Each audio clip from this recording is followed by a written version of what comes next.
मुख्यमंत्री योगी आदित्यनाथ खुद पीजीआई गए हुए थे। और अब ये जो गाड़ियां देख रहे हैं आप, एक गाड़ी में जिलाधिकारी अभिषेक प्रकाश थे जो उसके पहले आए हैं, और अब फैमिली मेंबर्स, रिलेटिव्स और अब मुख्यमंत्री योगी आदित्यनाथ के आने की सुगबुगाहट भी मुझे यहाँ पर दिखाई दे रही है। देख सकते हैं आप कि ये उनके फैमिली मेंबर्स हैं जो अलग अलग गाड़ियों से सीधे आवास पर पहुँच रहे हैं, और सभी की आंखें डबडबाई हुई हैं, भरी हुई हैं। परिवार की महिलाएं हैं ये जो उनके सरकारी आवास पर पहुंच रही हैं। और अब ये बताया जा रहा है कि मुख्यमंत्री योगी आदित्यनाथ की गाड़ियों का काफिला भी माल एवेन्यू के मेन गेट पर पहुंच गया है, और अब वो गाड़ियां भी यहां पर आ रही हैं। इसके बाद जो तस्वीर है आपको मैं दिखा दूं, ये देख सकते हैं आप कि जो पार्थिव शरीर है उनका जिस जगह पर लेके जाया जाएगा उस जगह को भी यहाँ पर अब ठीक किया जा रहा है। और अब ये देखिए, अगली महत्वपूर्ण तस्वीर है उस एम्बुलेंस की जिसमें पार्थिव शरीर पूर्व मुख्यमंत्री कल्याण सिंह बाबूजी, उनका पार्थिव शरीर अब उनके सरकारी आवास पर पहुंच गया है, जहां पर रात हो चुकी है, लेकिन कार्यकर्ता और नेता मंत्री सभी पहुंच रहे हैं। ये एम्बुलेंस जिसको मुख्यमंत्री योगी आदित्यनाथ ने खुद पीजीआई से रवाना किया था, अब वो उनके सरकारी आवास 2 माल एवेन्यू पर पहुंच गई है। सभी की आंखें डबडबाई हुई हैं। उत्तर प्रदेश के जो उप मुख्यमंत्री हैं केशव मौर्य, वो उनको मैं देख पा रही हूँ, वो उस गाड़ी के साथ में ही आए हुए हैं। सभी शोकाकुल हैं, सभी की आंखें भरी हुई हैं। फैमिली मेंबर्स भी पहुंच रहे हैं यहाँ पर, और यहाँ पर अब मुख्यमंत्री योगी आदित्यनाथ भी यहाँ पर कुछ ही देर में आने वाले हैं। और ये पार्थिव शरीर जो है उनका, अब यहाँ पर जो लोग रात में पहुँच रहे हैं फैमिली मेंबर्स, चूँकि बहुत लंबे समय तक वो यहाँ पर रहे भी और उन्होंने जिस तरीके से अपनी राजनीति को आगे बढ़ाया, अब मैं अपने कैमरामैन से कहूंगी कि वो थोड़ा सा आगे तक इसको लेकर के आए, क्योंकि अब उनका पार्थिव शरीर जो है वो पहुंच चुका है। और मुख्यमंत्री योगी आदित्यनाथ, पार्टी के प्रदेश अध्यक्ष स्वतंत्र देव सिंह, उप मुख्यमंत्री केशव मौर्य, सरकार में मंत्री महेंद्र सिंह, पार्टी के तमाम कार्यकर्ता अब उनके आवास पर पहुंच रहे हैं। और भले ही बहुत रात हो गई हो, लेकिन मुख्यमंत्री योगी आदित्यनाथ पहले पीजीआई भी गए हुए थे और अब पीजीआई से उनके पार्थिव शरीर को यहाँ लाया गया है। देख सकते हैं आप कि बाबूजी का ये सरकारी आवास, जहां से उन्होंने अपनी राजनीति को भी बहुत लंबे समय तक आगे बढ़ाया, और अब उनके पार्थिव शरीर को यहाँ पर रखा जाएगा। जो यहाँ पर लोग मौजूद हैं उनके बारे में बता दूं मैं आपको। मुख्यमंत्री आपको तस्वीरों में दिखाई दे रहे हैं, पार्टी के प्रदेश अध्यक्ष आपको तस्वीरों में दिखाई दे रहे हैं। अब इसके अलावा सुरेश खन्ना जो संसदीय कार्य मंत्री हैं सरकार में, इसके अलावा सिंचाई मंत्री महेंद्र सिंह दिखाई दे रहे हैं आपको। तमाम सरकार के मंत्री, क्योंकि निधन पर 3 दिनों का सरकारी आवास जो अवकाश है वो घोषित किया गया है। कल कैबिनेट की तरफ से 11:30 बजे कैबिनेट बैठक में जो शोक प्रस्ताव है वो लाया जाएगा। इसके बाद 23 अगस्त को जो सार्वजनिक अवकाश है उसकी घोषणा की गई है। 23 तारीख काफ़ी महत्वपूर्ण, क्योंकि यहाँ पर गौर करना होगा कि जिस तरीके से बीजेपी ने अपनी तरफ से एक बड़ा कार्यक्रम रखा था, बूथ विजय अभियान, ये उसी दिन होने वाला था और पार्टी के राष्ट्रीय अध्यक्ष जेपी नड्डा का संबोधन होना था, लेकिन पार्टी के इस बड़े कार्यक्रम को रद्द कर दिया गया है। रद्द करने के साथ ही उस दिन सार्वजनिक अवकाश घोषित कर दिया गया है। और अब जो अगली तस्वीर है मैं दिखा दूँ आपको, पार्थिव शरीर की जो एम्बुलेंस के भीतर आपको दिखाई दे रही है, उस पार्थिव शरीर के साथ जो अवनीश अवस्थी हैं, अपर मुख्य सचिव गृह, वो दिखाई दे रहे होंगे आपको। पार्थिव शरीर अब आवास पर पहुंच चुका है, और इसी के पहुंचने के साथ ही प्रदेश भर के पार्टी के कार्यकर्ता, सबकी आंखें आज भरी हुई हैं, डबडबाई हुई हैं। सभी अपने अपने तरीके से बाबूजी के साथ बिताए हुए क्षणों को, पलों को याद कर रहे हैं, और ये सोच रहे हैं कि आज कितनी अपूर्णीय क्षति है कम से कम हिंदुस्तान की राजनीति में, देश की राजनीति में, प्रदेश की राजनीति में। क्योंकि कल्याण सिंह वैसे तो उत्तर प्रदेश के मुख्यमंत्री रहे, लेकिन जो उनकी छवि थी वो राष्ट्रीय स्तर पर इतनी बड़ी थी कि जब जब राम मंदिर के निर्माण का जिक्र आएगा और जितनी बार राम मंदिर आंदोलन का जिक्र आएगा, सबसे पहले जिन नामों का जिक्र आएगा नेताओं में या त्याग करने वाले नेताओं में, तो कल्याण सिंह का नाम उन सबसे आगे होगा, उन नेताओं। वो याद रखे जाएंगे। खैर, मैं समझता हूँ उनके जीवन काल में एक बड़ा फैसला हुआ कि राम मंदिर बनने जा रहा है, लेकिन एक आत्मिक भाव से, एक अभिभावक भाव से मुझे उनके साथ, जब मैं राजस्थान के गवर्नर, मैं भी राजस्थान से हूँ, राजस्थान के गवर्नर के रूप में जब मैं गया और उन्होंने कहा कि नाश्ता आज तुम मेरे साथ करोगे, आप समझिए कि ऐसे खिलाते थे जैसे एक पिता अपने बच्चों को कहता आप ये भी खाइए, इतना खाइए, ऐसे खाइए। और जो लोग उनसे मिल के आते थे एक खुशी लेकर आते थे कि हम अपने नेता से मिले हैं, अपने अभिभावक से मिले हैं। मैं समझता हूँ ये एक राजनीतिक क्षति तो है ही, अपने प्रदेश की जनता का, देश की जनता का एक अच्छे राजनेता, एक सक्षम राजनेता, एक ईमानदार राजनेता के रूप में भी एक क्षति।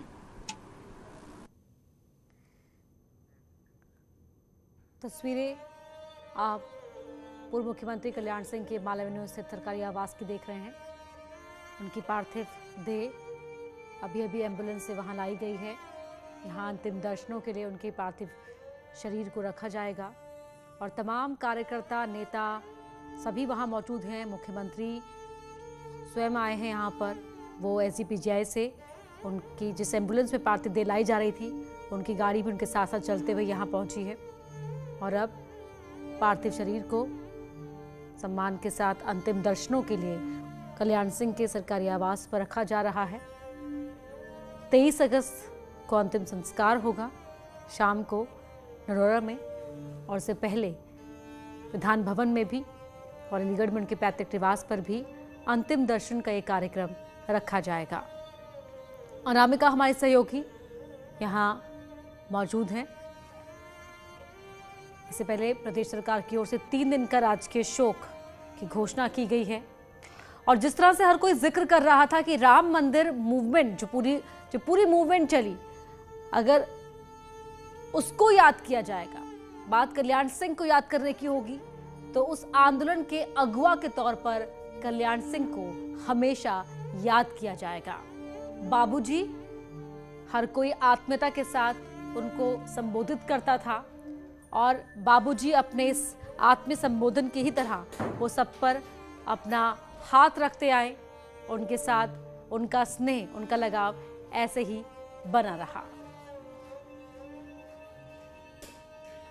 और इसीलिए डबडबाई आंखों के साथ उन्हें भावभीनी श्रद्धांजलि देने के लिए बाबूजी को आखिरी बार अलविदा करने के लिए यहाँ पार्टी के कार्यकर्ता, पार्टी के नेता, मुख्यमंत्री पहुंचे हुए हैं। अनामिका वहां मौजूद है। अनामिका,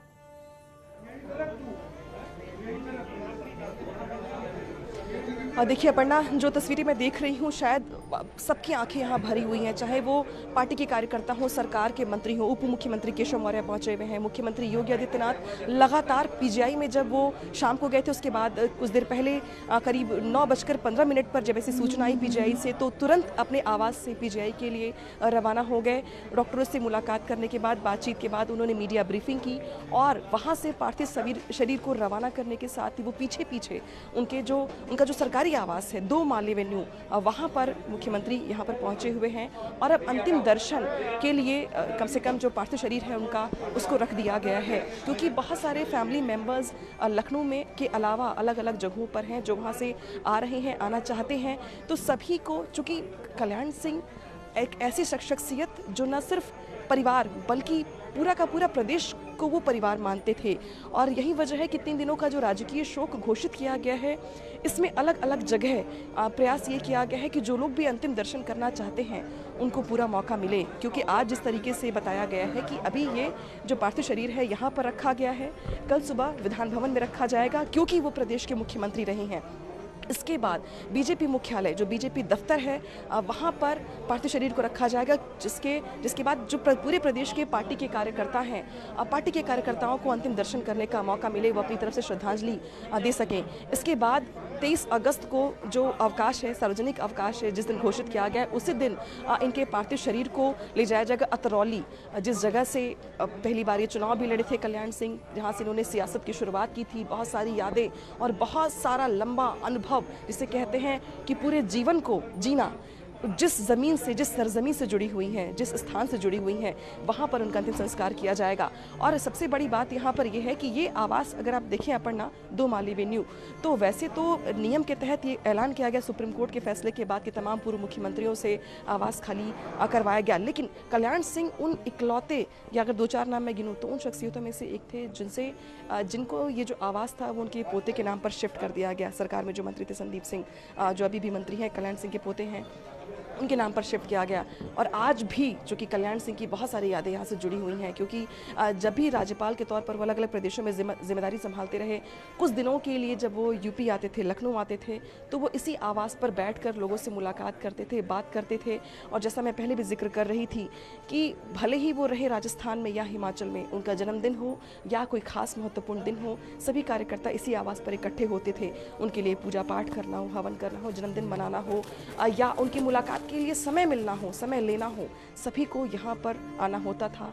और यही वजह रही कि सबसे पहले जो उनका पार्थिव शरीर है उसको यहाँ पर लाया गया। तमाम शासन प्रशासन के अधिकारी, इसके अलावा सरकार के मंत्री, इसके अलावा पार्टी के प्रदेश अध्यक्ष, बहुत सारे मैं प्रदेश की बड़ी शख्सियतों को यहाँ देख पा रही हूँ जिनकी आंखें भरी हुई हैं, डबडबाई हुई हैं। बात करने की हालत किसी की दिखाई नहीं दे रही है, लेकिन हाँ, सभी अपने अपने तरीके से याद कर रहे हैं कि कब किसको किस तरीके से बाबूजी का आशीर्वाद मिला। क्योंकि बहुत सारे यहाँ पर कार्यकर्ता ऐसे हैं जो बात करते करते ये बताते हैं कि उन्हें राजनीति में पहला मौका भी अगर किसी ने दिया तो वो बाबूजी थे। उन्हें टिकट नहीं मिल रहा था, अगर टिकट किसी ने दिलवाया, भरोसा जताया, तो बाबूजी थे। जब भी संकट के बादल मंडराए, तो जब उन्हें आशीर्वाद की या किसी सलाह की ज़रूरत पड़ी, तो बाबूजी ने बतौर अभिभावक उनको अपना आशीर्वाद दिया। और इसीलिए यहाँ पर भले ही रात हो चुकी हो, लेकिन यहाँ पर कार्यकर्ताओं का धीरे धीरे पहुँचना शुरू हो गया है। चूँकि पूर्व मुख्यमंत्री थे, राजकीय शोक है ये, तो सिक्योरिटी के लिहाज से भी पुलिस प्रशासन के भी लोग, अधिकारी, जिलाधिकारी, कमिश्नर, सभी को मैं यहाँ पे देख पा रही हूँ। जी अब एक तरफ जो ये तस्वीर हम देख रहे हैं कल्याण के निवास से आप जो तस्वीरें दिखा रही हैं, और दूसरी तरफ ये भी ज़रूरी होगा समझना कि जहाँ से ये सफ़र शुरू हुआ था, इस इकलौते अपने आप में, जैसा आपने कहा कि इकलौते शायद ये सीएम रहे होंगे जिनका आवास अब तक बरकरार था, तो कल्याण सिंह भी तो इकलौते ही थे जो इनके राजनीतिक सफ़र पर देखें सबसे चमकता सितारा बीजेपी का एक दौर में उत्तर प्रदेश के शीर्ष तक तो पहुंचे ही, देश में भी बीजेपी में अगर एक दौर में दो नाम आते थे, एक तरफ अटल बिहारी वाजपेयी केंद्र में और उत्तर प्रदेश में कल्याण सिंह, तो वहीं तो कल्याण सिंह हैं। और जो उनका सफ़र रहा है बीजेपी के लिए, जो सबसे बड़े काम अगर हुए बीजेपी के आंदोलनों में, बीजेपी के सियासी सफर में, तो उसके किरदार तो कल्याण सिंह ही रहे हैं। जब वो सीएम रहे तभी तो वो दौर था जब वो विवादित ढांचा भी गिरा जहां अब मंदिर बन रहा है, तो वो कल्याण सिंह रहे हैं। और जाहिर है आज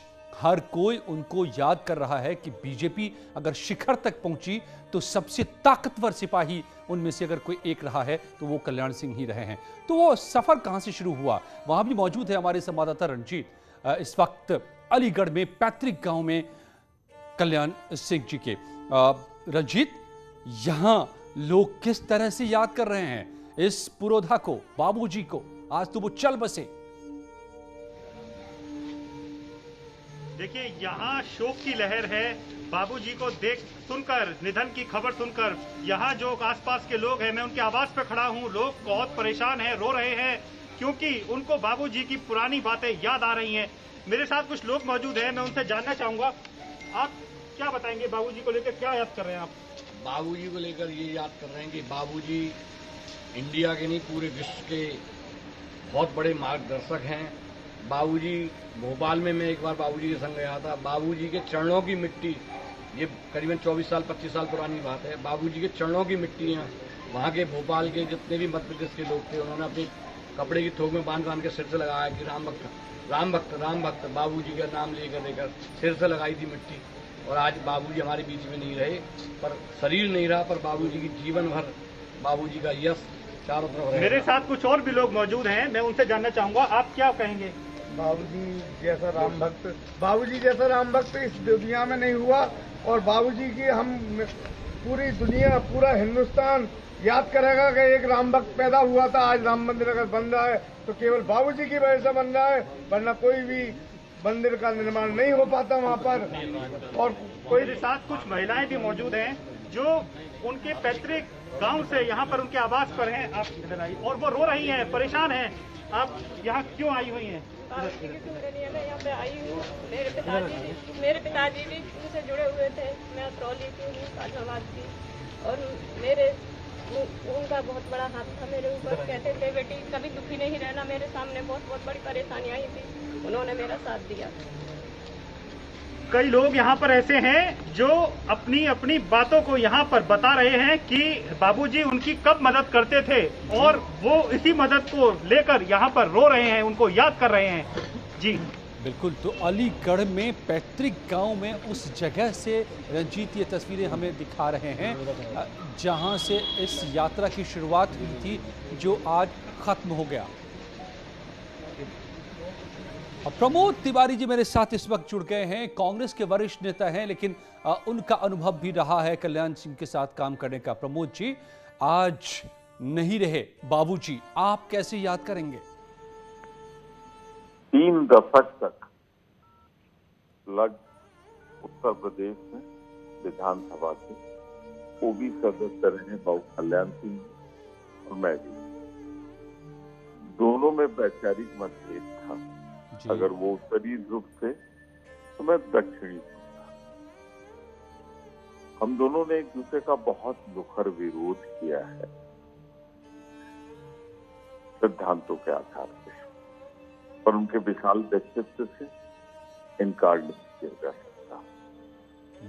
जिस विचारधारा पे वो चले उसके सर्वोच्च स्थान तक चले।